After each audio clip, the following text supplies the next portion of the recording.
dari wajah-wajahnya itu memang begitu jauh podo umurnya sama lettingnya, tapi karena ini dibimbing dengan Al-Quran, yang sana nggak tahu bimbingannya apa, itu dari posturnya, dari wajahnya dibedakan oleh Allah Ta'ala. Betul kata Ibnul Qayyim bahwa al-birru, orang yang melazimi kebaikan, dia itu orang soleh, yuhsinul waji, akan dibaguskan wajahnya, wa nurul akli, akan dipadangke pikirnya, wa yasrah sadri, akan dilapangkan hatinya, wa tajlibur rizki, akan dimudahkan rizkinya, wa hubbu ghairihi, dan dia akan disenangi banyak orang. Makanya kalau kita pengen lapang rizki, panjang umur, sehat badan, padang pikir, kemudian disenangi banyak orang, caranya gampang, kita solehkan diri kita, karena soleh itu akan berdampak ke semua hal.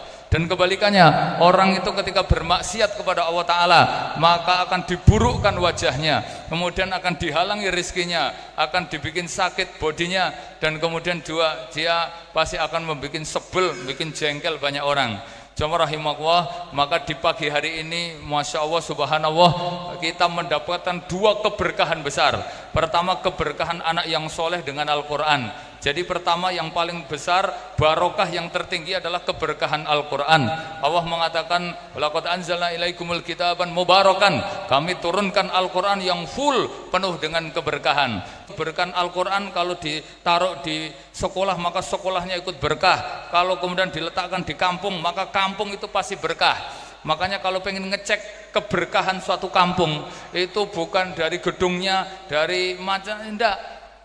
Kalau Ibnul Qayyim menjelaskan, kalau kita pengen tinggal di satu kampung yang diberkahi oleh Allah Ta'ala, ketika beliau menjelaskan ayat tentang laukana ahlul qura amanu wattaqaw la fatahna alaihim barakatim minas sama. Allah ya, kalau mereka beriman bertakwa, Allah buka berkah di satu kampung itu ciri-cirinya kata beliau, yang pertama kampung itu ada masjid yang hidup, kemudian yang kedua kampung itu adalah taklimul Quran. Nah ini yang menarik, kampung dikatakan berkah kalau di situ ada taklimul Quran, ada TPA, ada rumah Quran, rumah tahfidz atau pondok Quran, bisa jadi situ ada tahfidznya Quran, itu yang menjadikan diangkat derajatnya oleh Allah Ta'ala. Makanya di dalam salah satu keterangan dari buku yang ditulis Ibnul Qayyim ini menarik sekali. Al-Quran itu akan memberikan 7 maziyah besar ya. Yang pertama, Al-Quran itu menjadi syafaah, penolong kita. Makanya Nabi menyuruh iqra'ul Quran, bacalah Al-Quran, fa innahu ya'ti yaumal qiyamah syafi'an, karena dia datang pada hari kiamat menjadi penolong-penolong kalian. Yang kedua apa? Al-Quran itu rafi'ah, akan mengangkat derajat kita. Dalam hadis Nabi mengatakan, innallaha yarfa'u bihadzal kitab aqwaman, Allah akan mengangkat derajat manusia dengan Al-Quran ini, wa yad'a bihi akharin, dan Allah akan menjatuhkan manusia juga dengan Al-Quran itu. Walaupun ustadz jenggote dawa nggak pernah terlibat Quran, dia rendah di sisi Allah Ta'ala. Kebalikannya, walaupun preman atau sopir atau apapun, kalau dia rajin baca Quran, diangkat derajatnya oleh Allah Ta'ala. Anak kecil saja ketika dia pinter Quran, diangkat derajatnya. Dulu saya ingat ketika beberapa tahun yang lalu ada anak kecil umur 4 tahun ya. Itu biasanya anak kecil kan paling nggak ada nilainya, maksudnya nggak dianggap apa-apa, tapi karena Al-Quran, anak kecil ini sampai dicium tangannya sama Presiden Mesir. Wah, karena dia hafid 30 juz, mengalahkan Imam Syafi'i. Bayangkan, Imam Syafi'i itu hafid Quran umur 5 tahun, dia umur 4 tahun, itu asli produk Indonesia, rumahnya daerah sana, mana itu, Sumatera sana, Bangka Belitung.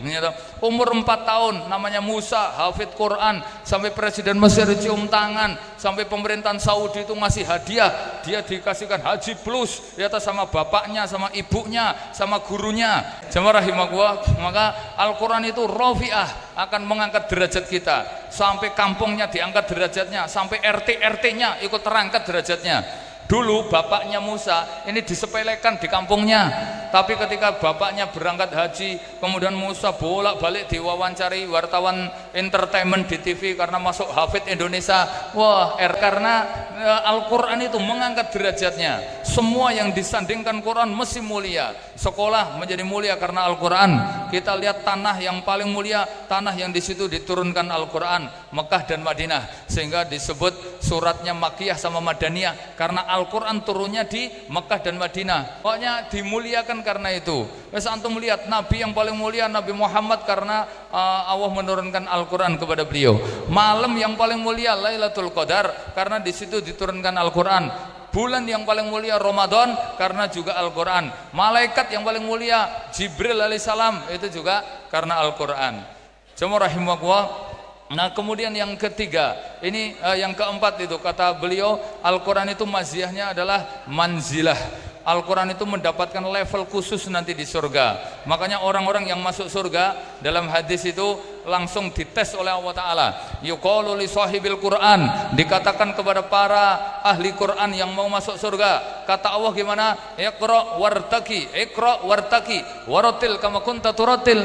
Silahkan kamu baca, kemudian kamu naik ke surga. Fa inna manzilatuka akhiru ayatin taqra'uha, karena level kamu di surga itu ayat terakhir yang kamu baca. Masya Allah, jadi levelnya surga ini sama-sama penghafal Quran, sama-sama masuk surga. Itu sama-sama masuk surga, itu kelasnya beda. Orang yang paling banyak setoran Al-Qurannya maka levelnya paling tinggi. Makanya Allah mengatakan Iqra wartaki, silahkan baca terus kamu naik ke surga. Levelmu ayat terakhir yang dibaca. Ikhwani fiddin, jamaah rahimakumullah. Itu yang keempat. Yang kelima apa? Al-Quran itu ruhiyah, nyawanya kita. Nabi mengatakan al-jahilu bil Quran karena arwahuhum qabla mautihim mautun. Sesungguhnya orang yang belas nggak pernah terlibat Al-Quran, nggak pernah baca Quran, maka rohnya sudah mati sebelum dia mati. Wa kana ajsamuhum qabla kuburihim kuburun, dan jasadnya sudah menjadi kuburan sebelum dikubur. Ibu-ibu kalau tidur sama suaminya nggak pernah baca Quran, itu kayak tidur sama kijeng, ya, apa itu nisan itu kuburan itu, karena jasadnya sudah menjadi kuburan sebelum dikubur. Itu nyawanya kita ya, menjadi penguat hidup kita. Dan yang disebutkan lagi, Al-Quran itu merupakan ahliyah, menjadi keluarganya Allah SWT. Antum harusnya lebih bangga. Antum sampaikan, kamu ngerti nggak? Allah SWT ngerti nggak? Iya, aku keluarganya. Loh kok iso? Iya, ahlul Quran, kata Nabi, orang yang ahli Quran, hum ahlullah wa husunatihi, dia merupakan keluarga Allah dan kekasihnya. Masya Allah, kemuliaan apa lagi yang kurang?